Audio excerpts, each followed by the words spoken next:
If you get a patient in your office that's hypertensive, the correlations between nutrient deficiency, both macro and micronutrients, is impressively important. And a lot of the times you can get their pressure controlled just by altering their nutritional status.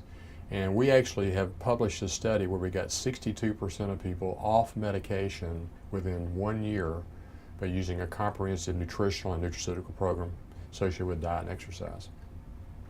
So let me give you some examples of some of the things that you would want to think about and that you might want to measure in some specialized lab to give you an idea of why their blood sugar might be up.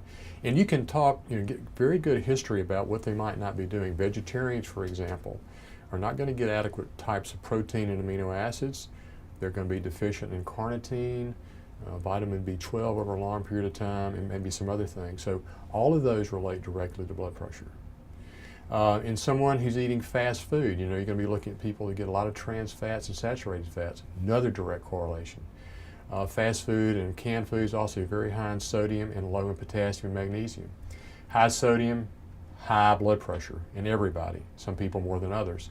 Low potassium, low magnesium, higher blood pressure.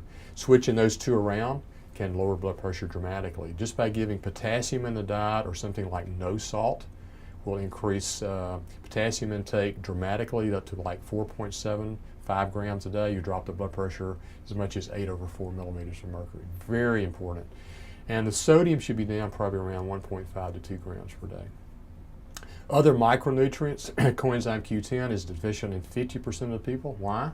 Oxidative stress, aging, statins, beta blockers, all kinds of reasons. So half the people with hypertension, if you measure the CoQ10, is very, very low.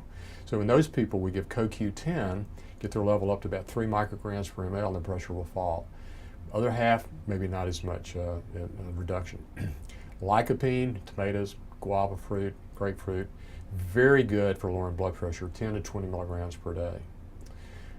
When I give other micronutrients, I typically measure things and I get a much better idea of what they're deficient in. But almost everybody can use magnesium. Almost everybody's deficient in that. So 500 milligrams twice a day of a highly formulated chelated magnesium is very good. Add that to potassium, they're actually synergistic. Throw in a little low sodium, blood pressure dramatic reduction, sometimes which is 15/10. And you've all heard about the DASH2 diet, which is basically fruits and vegetables, low dairy, high fiber, and if you put a patient on a DASH2 diet, it's equivalent of 1 blood pressure medication.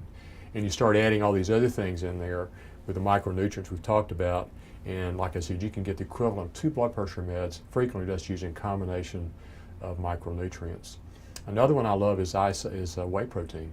The amino acids in there simulate ACE inhibitors, which are very important in blood pressure control.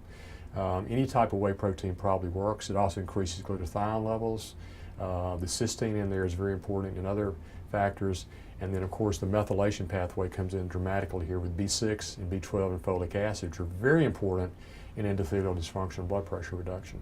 B6 actually has been used by itself to reduce sympathetic tone and also to lower blood pressure through different mechanisms. B6, for example, is a cofactor in cysteine and glutathione. So all these things start intertwining together, and it becomes really a very easy thing to understand vascular biology and how your endothelium relates to nutritional deficiencies and therefore affects your blood pressure, both functionally and then later on structural changes. So all these become tied right back to the matrix with your structural integrity, your functional integrity, your oxidative stress, immune dysfunction, and inflammation in the arteries. And you tone all these things down with this big program of blood pressure reduction, and the vessels over time become healthier, and you step people off of medication, and you can control their blood pressure with nutrition, and they never have to go back on medication again.